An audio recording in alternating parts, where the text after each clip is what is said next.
नमस्कार दोस्तों, the benchmark podcast के इस खास एपिसोड में आज हम बात करने वाले हैं एक ऐसे एजुकेशन रेवोल्यूशन के बारे में जिसका इम्पैक्ट आने वाले साल में भारत के स्टूडेंट्स फील करेंगे। आज हमारे स्टूडियो में मौजूद है एक ऐसी ही खास शख्सियत, CVE विद्यालय के बहुत ही फेवरेट स्टूडेंट्स के faculty Ashutosh ji. Thank you so much ma'am, आपका बहुत बहुत धन्यवाद। आशुतोष जी, मेरा सबसे पहला सवाल आपसे है और उसे मुझे लगता है एक शब्द में ही आपको बताना पड़ेगा कि CVE विद्यालय क्या है आपके लिए, एक शब्द में। बहुत अच्छा सवाल है मैम। CVE विद्यालय एक ऐसा प्लेटफॉर्म है उन सभी बच्चों के लिए जो उनकी पोटेंशियल को अनलॉक करता है। जिन भी बच्चों के पास कॉन्फिडेंस, जैसे बहुत सारे बच्चे होते हैं जिनकी अंदर एबिलिटीज होती हैं, they can do much better, but उन्हें कॉन्फिडेंस, उनके अंदर कॉन्फिडेंस की बहुत कमी होती है। तो CVE विद्यालय एक ऐसा प्लेटफॉर्म है जो उनके कॉन्फिडेंस को अनलॉक करता है और उनके सक्सेस को सुनिश्चित करता है। बहुत अच्छा, बहुत ही कम शब्दों में और बहुत ही अच्छी तरीके से आपने बताया कि कैसे बच्चों के लिए ये चीज़ CVE विद्यालय क्या है। अब मैं आपसे जानना चाहती हूँ कि क्या वो टर्निंग पॉइंट आपसे आशुतोष जी, कि आपको लगा कि एजुकेशन सिस्टम में कुछ गैप है और क्या चीज़ ऐसी है कि जिसमें आपको कुछ इनपुट देना है। मैम मैं इसको एक रियल लाइफ एग्जांपल से बताना चाहूँगा। वही मैं क्लास ले रहा था, हम सब जानना एक बच्चा हमारे पास आया। ओके। उसका नाम अनमोल था। He was preparing for JEE exam. और मेरे से आके बोलता है कि सर मैं 4-5 घंटे रोज पढ़ाई करता हूँ, रोज पढ़ाई कर रहा हूँ, बट सर मेरे से कुछ अच्छा हो ही नहीं रहा है, मेरे मार्क्स बढ़ ही नहीं रहे हैं। मैं लगातार मेहनत कर रहा हूँ, मेरे पेरेंट्स मुझे कह रहे हैं कि आप क्या कर रहे हो, टीचर्स हमको समझाते हैं सर, मैं कंसेप्ट समझ जाता हूँ, पर मुझे जब उसके क्वेश्चंस करता हूँ तो मुझसे क्वेश्चन ही नहीं होते हैं। बाद में मैं कंसेप्ट्स को भूल जाता हूँ। तो उस मोमेंट पे हमें लगा कि अब बच्चों को, अगर हम ये इंटेंशन रखेंगे कि बच्चों को पढ़ाएंगे, तो शायद हम उनकी क्रिटिकल थिंकिंग को, उनकी एबिलिटीज को इम्प्रूव नहीं कर पाएंगे। उस मोमेंट पे हमें रियलाइज हुआ कि अब एक रिवॉल्यूशन की जरूरत है। हमने CVE विद्यालय को बनाया जिसमें हमने बच्चों को पढ़ाना नहीं, हमने बच्चों को समझाना स्टार्ट किया। उस मोमेंट पे मैम रियलाइज हुआ कि ऐसे बहुत सारे बच्चे हैं जिनके अंदर एबिलिटी है, बट वो उनके अंदर वो कॉन्फिडेंस नहीं है, वो खुद पे डाउट कर रहे हैं। यहीं से ये विद्यालय का स्टार्टअप हुआ और यहीं से हम आगे बढ़े। अमेजिंग आशुतोष जी, वेरी अमेजिंग। स्टूडेंट्स आपको वो जीरो से हीरो फैकल्टी बोलते हैं, ऐसा हमने सुना है। तो क्या है आपकी टीचिंग स्टाइल, वो USP बताइए, सब जानना चाहते हैं कि क्यों ऐसा बोलते हैं स्टूडेंट्स। मैम मेरा ऐसा मानना है कि आज के इस दौर में जब रिटेंशन टाइम स्टूडेंट का बहुत कम हो गया है, उस टाइम में बच्चे को इंगेज करना बहुत डिफिकल्ट होता है। तो हम क्या करते हैं, हम ना क्लास में बच्चों को जो कंसेप्ट सिखाते हैं उसको रियल लाइफ एप्लीकेशन से जोड़ते हैं। लेट सपोज मैं प्रोजेक्टाइल मोशन पढ़ा रहा हूँ, तो I am not like that teacher कि मैं आया प्रोजेक्टाइल मोशन एक्सप्लेन किया, इक्वेशंस बताया, क्वेश्चन सॉल्व कराया। हम रियल लाइफ एग्जांपल से उसको रिलेट करते हैं, प्रैक्टिकली। तो बच्चा उसको कभी भूलता नहीं है। और शायद इसी वजह से बच्चे कहते हैं कि सर आपके कंसेप्ट समझ में आ रहे हैं, आपकी चीजें समझ में आ रही हैं। फिर उस चीज को बच्चा लॉन्ग टाइम तक याद रखता है, क्योंकि जो रियल लाइफ एग्जांपल्स होते हैं वो कहीं ना कहीं आपके सबकॉन्शियस माइंड में जाके बैठ जाते हैं और आपको बेटर आउटपुट देते हैं। जैसे कहा जाता है कि हम जो भी पिक्चर्स देखते हैं वो हमारे माइंड में ज्यादा इम्पैक्ट होती है रेदर देन जो हम म्यूजिक सुनते हैं या हम जो चीजें नहीं देखते हैं। करेक्ट? बिल्कुल बिल्कुल। बहुत अच्छा आंसर दिया आपने। आशुतोष जी, मैं आपसे जानना चाहती हूँ कि CVE विद्यालय क्यों जरूरी है स्टूडेंट्स के लिए, मुझे इस चीज का आंसर मैम प्लीज। CVE विद्यालय इसलिए जरूरी है क्योंकि हमने इंडियन एजुकेशन सिस्टम की स्टूडेंट्स की प्रॉब्लम को समझा है। ये विद्यालय बच्चों की प्रॉब्लम पे काम करता है। स्टूडेंट की जो मेन कोर प्रॉब्लम है, जैसे आज के टाइम पे स्टूडेंट की सबसे बड़ी प्रॉब्लम है कि उन्हें क्वालिटी एजुकेशन नहीं मिल पा रहा है। बिल्कुल। कहने को तो सारे कह रहे हैं कि हम क्वालिटी एजुकेशन दे रहे हैं, बट मैम ऐसे बहुत कम इंस्टीट्यूट है। मैं ऐसा नहीं कह रहा हूँ कि नहीं है, बहुत कम है। और इतनी डाइवर्सिटी है कि पेरेंट्स समझ ही नहीं पा रहे कि हमको कहाँ जाना चाहिए। जब हमने ई विद्यालय को बनाया तो इसमें हमने quality teachers, quality content at affordable cost का सोचा। हमने अपने क्लासरूम को हाइब्रिड बनाया जिसमें हमने ऑनलाइन ऑफलाइन दोनों को मर्ज किया। हाइब्रिड से आपका क्या सेंस है, क्योंकि हाइब्रिड शब्द काफी यूनिक है। जी, हाइब्रिड मतलब हमने आज के टाइम पे, जैसे आज पहले के टाइम पे स्कूल्स होते थे, आज के टाइम पे जो स्कूल्स हैं थोड़े मॉडर्न बन गए हैं, कोचिंग्स जो है पहले के टाइम पे नॉर्मल कोचिंग्स होती थी, अब कोचिंग को हम कहते हैं एडटेक प्लेटफॉर्म, मतलब मैंने एजुकेशन में टेक्नोलॉजी को कंबाइन कर दिया। आज के दौर में जब बच्चे सारी चीजों को ऑनलाइन सीखना चाहता है तो हमने ऑफलाइन एजुकेशन में भी ना ऑनलाइन को कंबाइन कर दिया।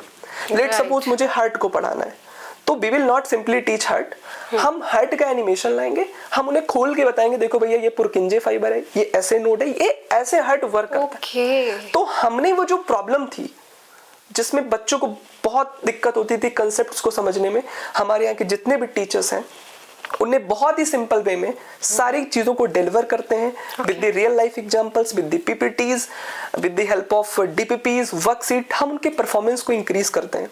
और हमारा ऐसा मानना है कि ई विद्यालय आपको इसलिए ज्वाइन करना चाहिए ताकि आपको सही गाइडेंस, सही मोटिवेशन और सही डायरेक्शन मिल पाए। बिल्कुल सही। हमारे यहाँ पे जितने भी टीचर्स हैं हाईली क्वालिफाइड टीचर्स हैं।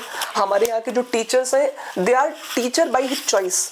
ऐसा नहीं है कि मतलब उनका मजबूरी है टीचिंग करना, they are very good in that field.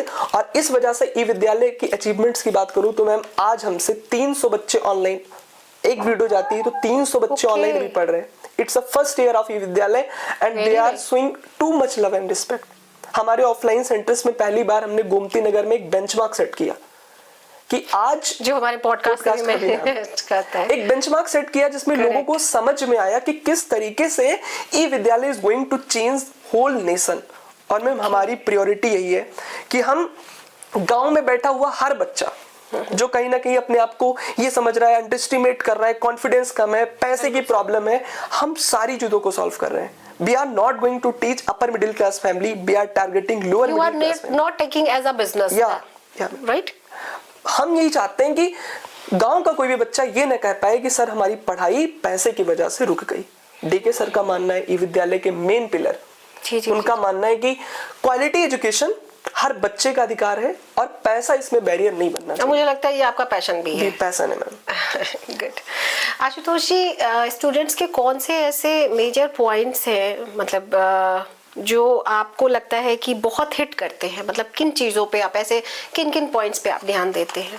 सबसे बड़ा चीज ये है मैम आज के टाइम पे बच्चों के अंदर जो मैंने पर्सनली ऑब्जर्व किया है, क्योंकि आप रोज रहते हैं बच्चों के बीच में, कि बच्चों के अंदर कॉन्फिडेंस की बहुत कमी है। राइट। उन्हें कोई कॉन्फिडेंस देता ही नहीं। हर टीचर आता है पढ़ाता है, लेकिन शायद अगर हम उन्हें कॉन्फिडेंस दें, उन्हें हम समझाएं कि आप कर सकते हो। एक बच्चे जैसे एक नॉर्मल बच्चा होता है तो हमें ये समझना पड़ेगा कि हर बच्चे की कैपेसिटी अलग अलग होती है और बच्चों के अंदर सबसे बड़ी प्रॉब्लम ये होती है कि अपने आप को अंडरएस्टिमेट करने लगते हैं। तो मैं उनसे ये कहना चाहता हूँ कि मे बी आप स्लो लर्नर हो, बट इसका मतलब ये नहीं है अपने लाइफ में आप फेल्योर हो। बिल्कुल सही। आप अगर कंसिस्टेंटली मेहनत करोगे तो आप आगे जाओगे।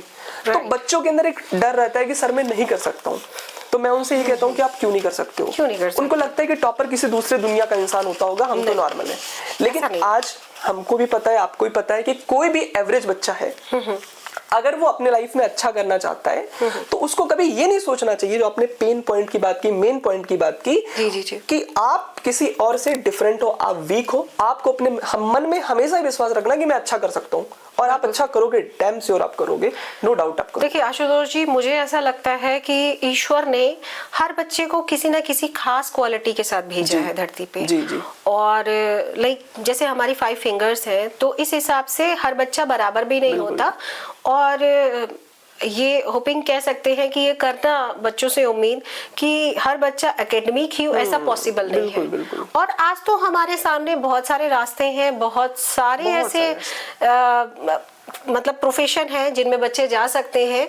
और जैसे कोई एकेडमिक अच्छा है, कोई स्पोर्ट्स में अच्छा है, किसी के पास आज देखिए कितने बड़े बड़े ऐसे गेमर्स आ गए हैं और ऐसे ऐप बना दिए हैं बच्चों ने कि जो बहुत कम एज पे, जिनके बारे में शायद आप जिस समय हम लोग बच्चे थे हम सोच भी नहीं सकते हैं इन चीजों के बारे में। बात को अगर समराइज करूं, आपने बहुत ही अच्छी बात बोली। और हालांकि अभी ये चीज बच्चे और पेरेंट्स दोनों समझ पा रहे हैं। बिल्कुल सही। आपके कहने का मतलब कहीं ना कहीं है कि हमें अपने एकेडमिक्स लाइफ के साथ साथ अपनी स्किल्स पे भी फोकस करें। एग्जैक्टली क्योंकि स्किल्स एक ऐसी चीज है मैम, एकेडमिक चीजें तो आपको, जैसे हम बच्चे को पढ़ाते हैं, लोग हमसे कहते हैं कि सर ये जो sine theta, cos theta, tan theta पढ़ाते हो कहाँ काम आता है? मैं उनसे कहता हूँ कि काम आता है। अगर ये ना होता तो शायद आप हम लोग यहाँ बैठे भी ना होते। इसका रूल रेगुलेशन है, सारी चीजें होती हैं। बिल्कुल सही। बट जब हम कोई क्वेश्चंस कराते हैं आपको, मान लिया हमने कोई डेटा दिया आपको, आप उस डेटा को पढ़ते हो, फिर उसको सॉल्व करते हो। बिल्कुल सही। तो ये आपको लाइफ जीना सिखाता है। आपके लाइफ में जब कोई प्रॉब्लम आएगी कल को, आपके पास डिफरेंट सिचुएशंस होंगे, तो आप उसका आउटपुट, उसका सोल्यूशन निकाल पाओगे। ये मतलब होता है एजुकेशन का। तो जब आप किसी क्वेश्चन को करोगे, आप कोई सब्जेक्ट पढ़ोगे और उसको रियल लाइफ से रिलेट करोगे, या मान लिया आप बहुत अच्छा पढ़ाई कर रहे हो, तो आपको अपने अंदर स्पीकिंग एबिलिटीज डेवलप करनी चाहिए, क्योंकि आपके अंदर बहुत अच्छी नॉलेज है। तो अगर आपके अंदर नॉलेज है, आप उसे एक्सप्रेस नहीं कर पा रहे हो, तो ये भी कहीं ना कहीं गलत बात है। तो आपको पढ़ाई के साथ साथ स्किल्स पे भी फोकस करना है, ताकि आने वाले टाइम पे आप ये जो हमारा मॉडर्न वर्ल्ड है, फियर खत्म हो। एग्जैक्टली राइट, सही कह रहे हैं। जैसे आशुतोष जी, आपके जो लेक्चर्स होते हैं, तो उस लेक्चर्स में आप इंटरटेनमेंट को कैसे बैलेंस करते हैं बच्चों के लिए, मतलब जिससे क्लास बोरिंग भी ना लगे और बच्चे पढ़ने में भी इंटरेस्ट दिखाएं? मैम, आज का जो टाइम है, ये जो मॉडर्न वर्ल्ड है, जी जी। इसमें किसी भी व्यक्ति के पास टाइम नहीं है, इनफ टाइम नहीं है। उनके खुद के पेरेंट्स के पास टाइम नहीं। इवन पेरेंट्स तो जानते नहीं कि उनके बच्चे के क्लास में क्या चल रहा है। सबसे बड़ी प्रॉब्लम ये है, वो इतने बिजी हैं, वो चाहते हैं कि उनका बच्चा एकेडमिक्स में अच्छा करे, but they are not focusing. तो मैं यही कहना चाहता हूँ कि हमने क्या सोचा, हमने सोचा ना कि पढ़ाई को थोड़ा इंटरेस्टिंग बनाते हैं, लेट्स ऐड सम फन।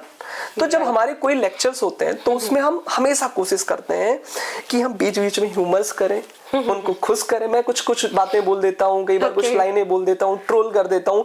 तो क्योंकि जब आप हंसते हैं तो आपके माइंड्स एक्टिव रहते हैं, आपके माइंड खुलते हैं, तो आप चीजों को इजिली फन वे में गेन कर पाते हो। अब जैसे मैं मान लिया कोई कंसेप्ट पढ़ा रहा हूँ, मैं पढ़ा रहा हूँ आई के बारे में, तो मैंने बोल दिया भाई तुम्हारी आंखें कितनी भी सुंदर हो, उससे कोई फर्क नहीं पड़ता, लाइट का होना जरूरी है। लाइट नहीं है तो आपको कुछ दिखेगा नहीं। आंख का भी होना बेकार है। वो बच्चे ने समझा उसको कि हाँ सर लाइट का होना जरूरी है, सर ने मजाक में तो बोल दिया, लेकिन उसको हिट कर गई। अब उसके सबकॉन्शियस माइंड में वो चीजें हैं, तो वो कभी नहीं भूलेगा। तो that's why we always try to add some fun, so that उसको लेक्चर्स हैवी ना लगे, वो उसको एंजॉय करे। जितने भी स्टूडेंट्स मुझे लग रहा है सुन रहे होंगे इस पॉडकास्ट को, वो जरूर आपसे कांटेक्ट करेंगे।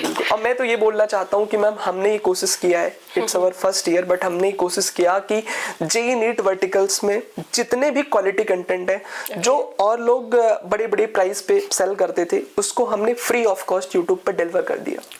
मतलब एक बैच हमने निकाला मैम, पारंगत, जिसको मैंने अभी हाल ही में निकाला है, 2.0 अभी निकला है, इससे पहले 1.0 निकला था। तब हमने मात्र 1.5 महीने के अंदर पूरी क्लास 12 की फिजिक्स को 2 घंटे के अंदर समराइज करके पूरा पढ़ा दिया। और उसका आउटपुट ये हुआ कि एक बच्ची थी श्रेया मैम, उसके बारे में मैं शेयर करना चाहूंगा। श्रेया के पेरेंट्स आए, Shreya wants to crack JEE का प्रिपरेशन कर रही थी 12th में। उसके उस टाइम पे 40% मार्क आ रहे थे, उसके पापा बहुत परेशान थे, वो मेरे पास में आए। तो उनको मैंने ना कुछ प्लान्स बताए, कुछ चीजें बताई, जिसको उन्होंने फॉलो करना स्टार्ट किया। उस लड़की ने मेहनत करना स्टार्ट किया। जैसे मैंने कहा कि स्टूडेंट कई तरीके के होते हैं। कुछ स्टूडेंट होते हैं जो चीजों को एक बार में कैप्चर कर लेते हैं, कुछ ऐसे स्टूडेंट होते हैं जिनको एक बार में समझ में नहीं आता। तो मैं तो अपने आप को टीचर तभी मानूंगा ना जब मैं उस बच्चे को पढ़ाऊं जो एक बार में कैप्चर नहीं कर पाता। अच्छे बच्चे को तो कोई भी पढ़ा लेगा, इवन उसको पढ़ाने की जरूरत भी नहीं पड़ती। बिल्कुल सही कह रहे हैं। मैं अपने आप को अच्छा टीचर तब मानूंगा, या मैं ये समझूंगा कि ई विद्यालय अच्छा तब कर रहा है जब वो ऐसे बच्चों को पढ़ाए जिनको जल्दी समझ में नहीं आता है, उनके कॉन्फिडेंस को हम अप करें। तो ऐसी ही श्रेया लड़की थी, श्रेया हमारे पास में आई और श्रेया को हमने पूरी प्लान बताई, स्ट्रेटेजी बताई, उसने फॉलो करना स्टार्ट कर दिया। और मैम उस लड़की ने कंसिस्टेंटली मेहनत किया। मैं सिर्फ एक ही बात बोलता हूँ कि आपको अपने टीचर के ऊपर फेथ होना चाहिए। बिल्कुल सही।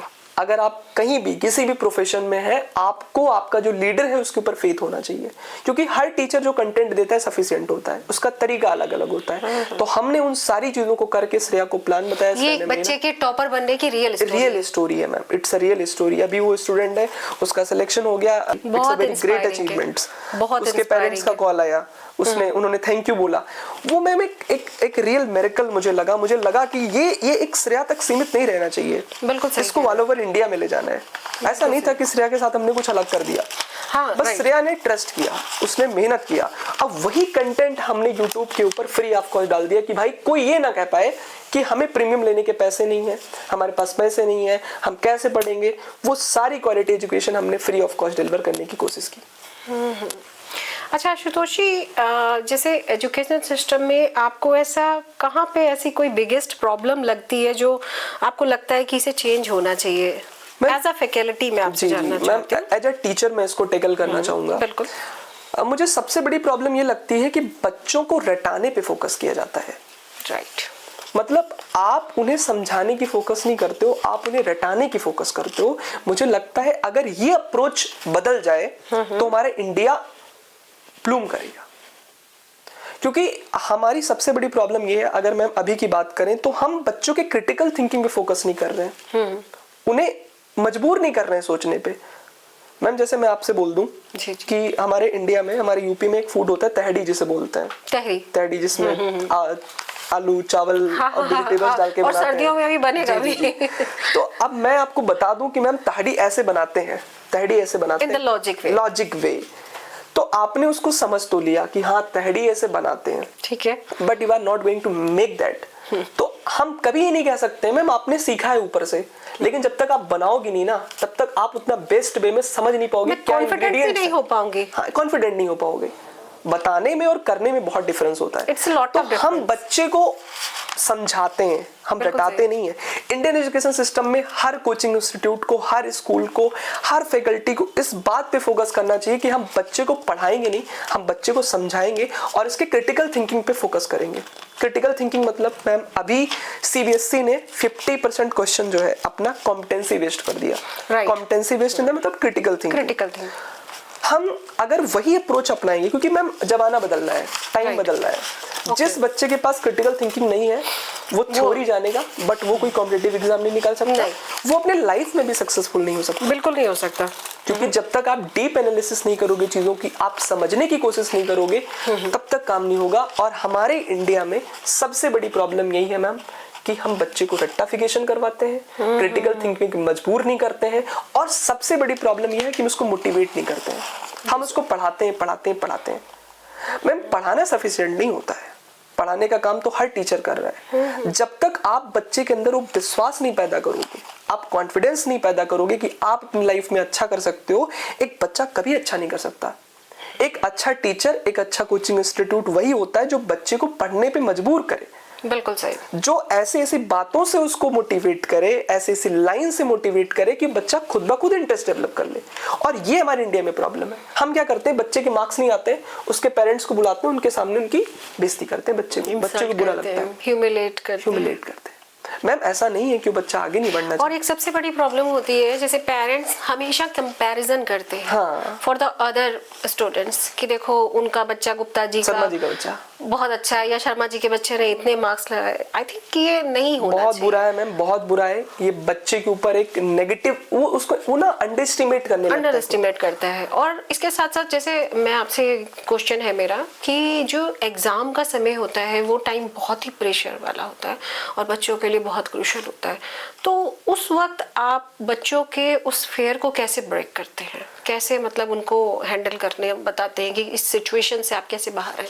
कहीं ना कहीं मैम फियर हमें वही होता है जब हमें किसी चीज की क्लैरिटी नहीं होती है। राइट। तो फियर अगर आपको है तो इसका साफ मतलब है कि यू आर नॉट कॉन्फिडेंट, आपको अपने कंटेंट को लेकर के क्लैरिटी नहीं है। तो हम जब बच्चे को फियर होता है तो उसको हम समझाते हैं कि भाई तुम 4 दिन 6 दिन बैठ के पहले पढ़ो, 6 घंटे 7 घंटे बैठ के पढ़ो। जब आप पढ़ोगे तो आपके अंदर एक कॉन्फिडेंस आएगा, you will gain some clarity. मैं कहूंगा 2-3 क्वेश्चन पेपर खुद से सॉल्व करो, तो वो जो आपका एग्जाम का फियर है वो खुद ब खुद दूर हो जाएगा, वो खुद ब खुद डिसॉल्व हो जाएगा। तो क्लैरिटी होना बहुत जरूरी है, फियर कभी नहीं हो सकता। आपको जब भी फियर लगे, ट्रस्ट अपॉन योरसेल्फ और अपने आप को बोलो आई एम अनस्टॉपेबल, और अपने कंटेंट पे फोकस करो। इसका मतलब कहीं ना कहीं आपको भी और इंप्रूवमेंट की जरूरत है। There is nothing like fear. Okay. CV Vidyalaya क्यों डिफरेंट है अन्य कोचिंग से? मैम डिफरेंट इसलिए है क्योंकि टेक्नोलॉजी को हमने इनबिल्ड किया। अभी तक ऑफलाइन एजुकेशन में टेक्नोलॉजी नहीं थी। हमने क्या किया मैम, मैं आपको एक एग्जांपल बताता हूँ। जैसे अभी तक जितने भी कोचिंग इंस्टीट्यूट है, जितने भी बड़े कोचिंग इंस्टीट्यूट है, उन्होंने क्वालिटी एजुकेशन को अफोर्डेबल बना दिया। मैं मानता हूँ बना दिया, गाँव का हर बच्चा उसको एक्सेस कर पा रहा है। मैं एक ऐसे स्टूडेंट की बात कर रहा हूँ जो पढ़ तो रहा है पर अपने डाउट्स को पूछना चाहता है। वो चाहता है काश टीचर मेरी आवाज सुन पाता। तो उनकी आवाज को सुनने के लिए, उनकी प्रॉब्लम्स को सुनने के लिए हमने क्या किया, 2-वे इंटरेक्शन को डेवलप किया। हमने अपने कोचिंग इंस्टीट्यूट में जो ऑनलाइन एजुकेशन हम देते हैं, सबसे बड़ी बात है कि इस देश के किसी भी पार्ट का बच्चा हो, इवन अब्रॉड का भी क्यों ना हो, अगर वो हमसे कनेक्ट करना चाहता है तो हमसे कनेक्ट कर सकता है। हमने इंडिया में पहली बार ये चीज लॉन्च किया कि बच्चा टीचर को देख सकता है, टीचर बच्चे को देख सकता है with a clear video quality. आप उनसे बात कर सकते हो। टीचर आपकी, जब टीचर फेस देखता है ना बच्चे का, तो वो समझ पाता है कि बच्चे को समझ में भी आया कि नहीं समझ में आया। और इंस्टीट्यूट में क्या होता है ना कि एक टीचर आया, वो 1.5 लाख बच्चे को एक बार में पढ़ा रहा है, किसको समझ में आया किसको नहीं समझ में आया। हमारा टारगेट ये नहीं है कि बल्क में बच्चों को पढ़ाएं। हमारा टारगेट ये है कि हम उन बच्चों को पढ़ाएं जो सच में पढ़ना चाहते हैं, जो आगे बढ़ना चाहते हैं। और कहीं ना कहीं हमने टेक्नोलॉजी को इनबिल्ड करके, 2-वे इंटरेक्शन को डेवलप करके इस चीज को और स्ट्रॉन्ग कर दिया। दूसरी सबसे इंपॉर्टेंट बात, हमने अपने एकेडमिक्स को इस तरीके से डिसाइड किया कि बच्चे की सक्सेस 100% कंफर्म है। मैम हमारे यहाँ पहले कोई बच्चा आता है ना, तो पहले हम ये नहीं कहते हैं आप एडमिशन करवा लो, आप रजिस्ट्रेशन करवा लो। First come, take the class, then decide कि हमें क्या करना है। तो हमने क्या किया, when you feel comfort, when you feel comfort, हमने क्या किया, टीचर आएगा, बच्चा बैठेगा, पढ़ेगा, डाउट्स पूछेगा, 5-6 दिन का आराम से टाइम देते हैं। भाई चेक कर लो टीचर को, क्योंकि आप समय एक ऐसी चीज है जिसको आप पैसा दे करके भी नहीं खरीद सकते। तो हम उस पेन को समझते हैं, हम उस पेरेंट के पेन को समझते हैं, स्टूडेंट के पेन को समझते हैं। इस वजह से हमने इन चीजों को कर रखा है। हम क्लास में पढ़ाते इस तरीके से, हमारा पढ़ाने का तरीका थोड़ा सा अलग है, क्योंकि अभी ऑलरेडी बहुत सारी एडटेक कंपनियां हैं, बहुत सारी। मेरे लिए बहुत अच्छी बात है मैम, हमारे लिए बहुत अच्छी बात है कि हमें कंपटीशन मिल रहा है। हाँ, आपको बहुत सारे चैलेंज भी देखने पड़ते होंगे। वो कंटेंट बहुत चैलेंज देखना पड़ता है मैम, और हमें अच्छा लगता है कि भाई हमें कंपटीशन मिल रहा है, हम क्वालिटी कंटेंट डिलीवर कर रहे हैं, हम अच्छा करने की कोशिश कर रहे हैं, हम बहुत अच्छा कर रहे हैं मैम। दिन भर लेक्चर रिकॉर्ड होता है, ऑफिस में कॉल करो, सब अपने काम में बिजी रहते हैं, तो ये एक हार्डवर्क करने का वो है। तो कहीं ना कहीं हम जब बच्चे को बुलाते हैं क्लास के अंदर, तो उसको सिखाते हैं, सिखाने के बाद जस्ट क्वेश्चन प्रैक्टिस कराते हैं। एक कंसेप्ट सीखा, क्वेश्चन प्रैक्टिस किया, क्लास खत्म होने के बाद हम उसको डीपीज देते हैं, जिसको बोलते हैं डेली प्रैक्टिस प्रॉब्लम। मान लिया मैंने आपको कोई चीज पढ़ा दिया, लेट्स सपोज हेरिडिटी मैंने पढ़ा दिया। हेरिडिटी आपको कितना समझ में आया ये कोई नहीं पूछता, क्रॉस चेकिंग कोई कोचिंग नहीं करती है। हमने ना उसको भी डेवलप किया कि बच्चे को सीधे एग्जाम देने नहीं जाना, उसकी रोज डीपीपी, उसको रोज क्वेश्चन मिलेंगे, उसे रोज सॉल्व करना है। एक दिन टीचर ने पढ़ाया कोई टॉपिक, 10 क्वेश्चन मिलेगा आपको। अगर आपने 8 क्वेश्चन किया, 9 किया, हम मानेंगे कि आपको समझ में चीजें आ गई हैं। उससे कम किया, हम मानेंगे आपको नहीं समझ में आएगा, टीचर बोलेगा वापस से पढ़ो। ये सिस्टम मैंने बिल्ड किया। चैप्टर खत्म होने के बाद वर्कशीट दिया जाता है हर क्लास में ma'am, whether it is JEE, NEET, 11, 12, 10, every class. Worksheet में क्या होता है ना, पूरा का पूरा बोर्ड का पेपर ऑलमोस्ट मैम हम लोग आउट कर देते हैं। ऐसा नहीं कि मैं ही कर सकता हूँ, ये हर वो टीचर कर सकता है जिसको नॉलेज है। क्योंकि हमें पता होता है बोर्ड में रिपीटेड चीजें आती हैं। मोस्ट इंपोर्टेंट क्वेश्चन को वर्कशीट के फॉर्म में दे दिया। बिल्कुल सही कह रहे हैं। टेस्ट ले लिया। फिर हमने ना मंथली रिपोर्ट बना के पीटीएम में दिखाया कि देखिए भैया इस महीने का प्रोग्रेस रिपोर्ट है। आप बताइए मैम कि कोई एक ऐसा बच्चा है जो हमसे जुड़ता है जो बहुत वीक है, पढ़ाई नहीं कर पा रहे, बहुत परेशान है, उसके पेरेंट्स बहुत परेशान है, हमने उसको इस करिकुलम में सेट कर दिया कि पहले क्लास करेगा, क्लास में क्वेश्चन करेगा, एक तो क्लास में करेगा, डीपीपी खुद से करेगा, उसके बाद में वर्कशीट करेगा, टेस्ट देगा, पीटीएम होगा। और पीटीएम में हमने ना परफॉर्मेंस देनी है मैम। कभी आज तक नहीं हुआ ई विद्यालय के रिकॉर्ड में कि कभी बच्चे की प्रोग्रेस घटी हो। आज तक कोई भी सिंगल ऐसा बच्चा नहीं है। शायद यही रीजन है कि गोमती नगर का सबसे रेपुटेटेड इंस्टीट्यूट आज ई विद्यालय, इवन लखनऊ का भी बनेगा, डेफिनेटली बन गया। और मैम हमारा टारगेट यही है, सर का ऐसा मानना है कि गांव में बैठा हुआ हर बच्चे तक हमें इस मुहिम को ले जाना है, इस एजुकेशन को पहुंचाना है। मैम इसको हम अपना जिम्मेदारी समझते हैं। It's not coaching, it's a movement. We want to connect students. अच्छा, जैसे समाज में लगभग हर तरह के लोग हैं, और हमारा एज ए सामाजिक नागरिक जो है एक दायित्व बनता है कि जो मिडिल क्लास है, लोअर मिडिल क्लास है, इन स्टूडेंट्स तक हम कैसे रीच करते हैं। मैम आपने बहुत अच्छा सवाल किया। मैं ऐसे बहुत सारे पेरेंट्स को जानता हूँ, बहुत सारे ऐसे बच्चों को जानता हूँ जिनके अंदर एबिलिटी है, उनके अंदर क्षमता है, लेकिन वो फाइनेंशियल रूप से इतने कमजोर हैं, बिल्कुल सही, कि वो अपने बच्चे को अच्छी एजुकेशन नहीं दे सकते, नहीं दे पा रहे। मैं भी गांव से ही आता हूँ। और मैंने ये हम सभी गांव से हाँ, बहुत क्लोजली मैम ये प्रॉब्लम देखी है, बहुत क्लोजली देखी है मैम, जिसमें हमें लगा कि शायद उस बच्चे के लिए ना वो जो 4,000 रुपए है ना, वो भी बहुत बड़ी चीज है। आज तक जितने भी कोचिंग इंस्टीट्यूट है अपना पूरा पैकेज 4,000 में देते हैं मैम। हमने भी 999 रुपए में मैम पूरा सिलेबस कराने का सोचा, और ऐसा नहीं कि पढ़ाने का, हमने 2 वे इंटरेक्शन दिलाने का सोचा। कैसे? गूगल मीट के थ्रू बच्चा हमसे कनेक्ट करता है, आराम से पढ़ाई करता है, वो भी पैसा पहले नहीं लेते हम, जब उसको समझ में आता है फिर हम पैसा लेते हैं।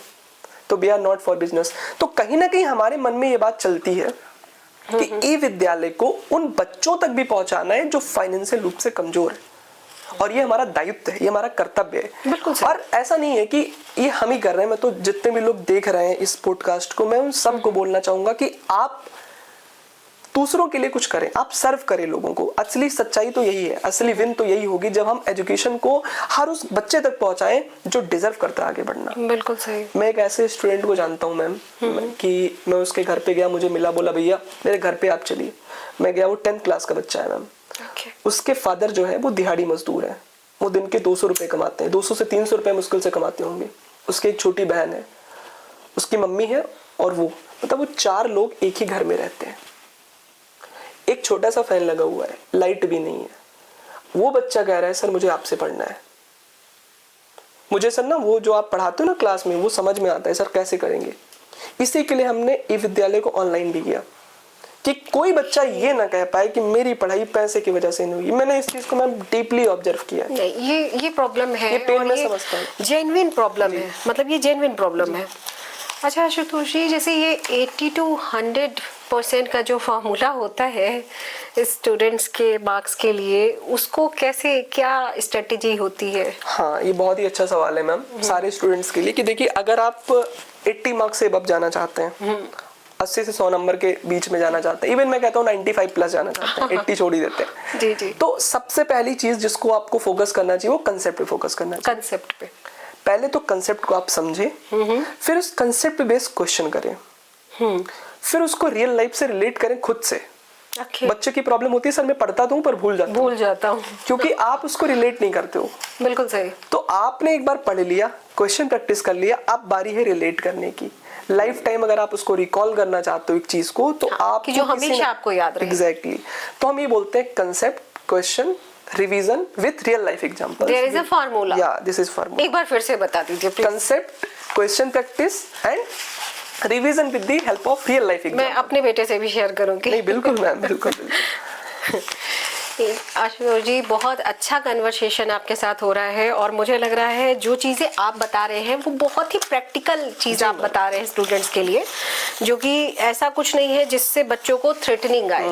क्योंकि देखिए पढ़ाई के साथ साथ जब भी चीज़ें ईजी होती हैं, अगर आप एज ए फैकल्टी बच्चों के साथ एज अ फ्रेंड डील करते हैं, समटाइम्स उनके साथ थोड़ा बहुत रूमर भी क्रिएट करते हैं, तो नो डाउट वो आपसे बहुत ही ज़्यादा रिलेट कर पाते हो, कनेक्ट कर पाते हैं।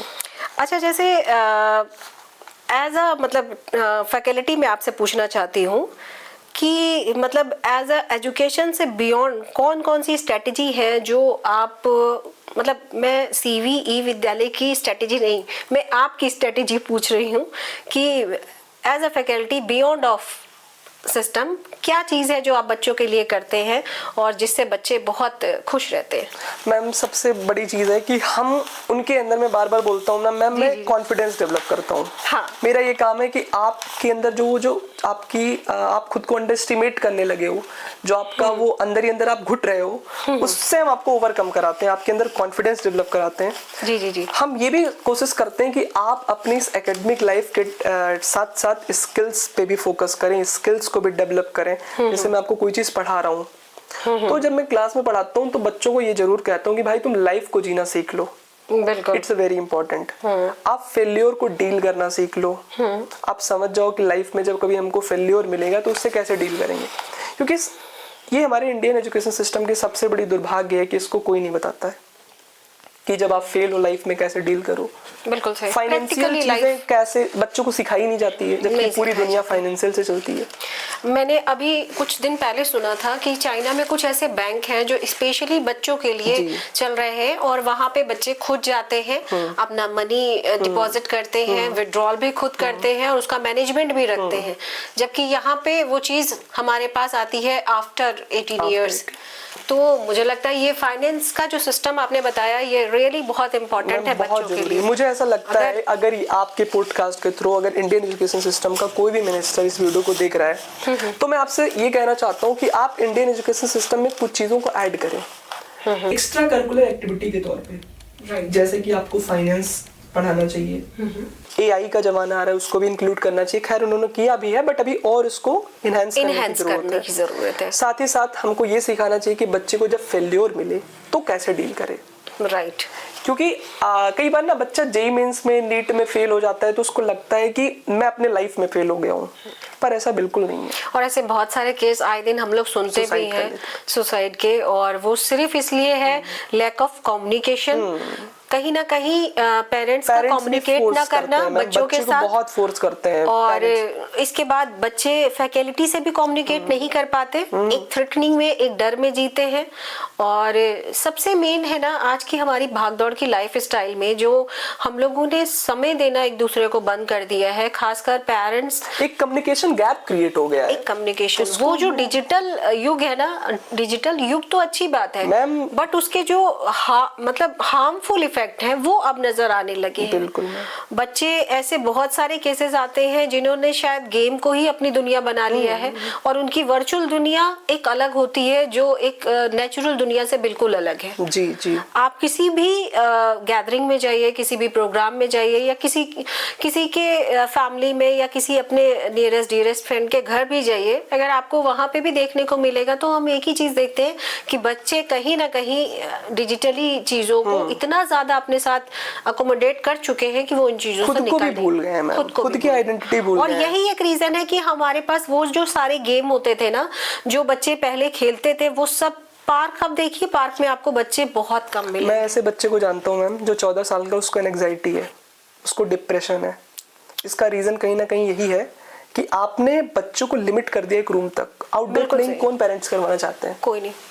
बच्चे भूल गए मैम उनको ऑनलाइन गेम है। पहले बच्चे फुटबॉल खेलते, क्रिकेट खेलते थे तो उनकी बॉडी एक्टिव रहती थी। राइट। आज कहीं ना कहीं डिप्रेशन का कारण ये स्कूल जा रहा है बच्चा, घर में आ रहा है, बैठ रहा है। पेरेंट्स और चाइल्ड के बीच में इतनी गैप होगी जो आपने बोला। जी बिल्कुल। पेरेंट्स भी बैठा हुआ है मैम, चाइल्ड भी बैठा हुआ है, दोनों लोग अपने अपने फोन में कुछ ना कुछ देख रहे हैं। तो कहीं ना कहीं अब मैम इससे ही बच्चे के बिगड़ने के चांसेस ज्यादा होते हैं। कई बार कहते हैं कि मैंने तो सब कुछ कर दिया, मैंने तो अपने बच्चे को कोई कमी नहीं छोड़ी। आपने कभी उसकी प्रॉब्लम को समझा ही नहीं।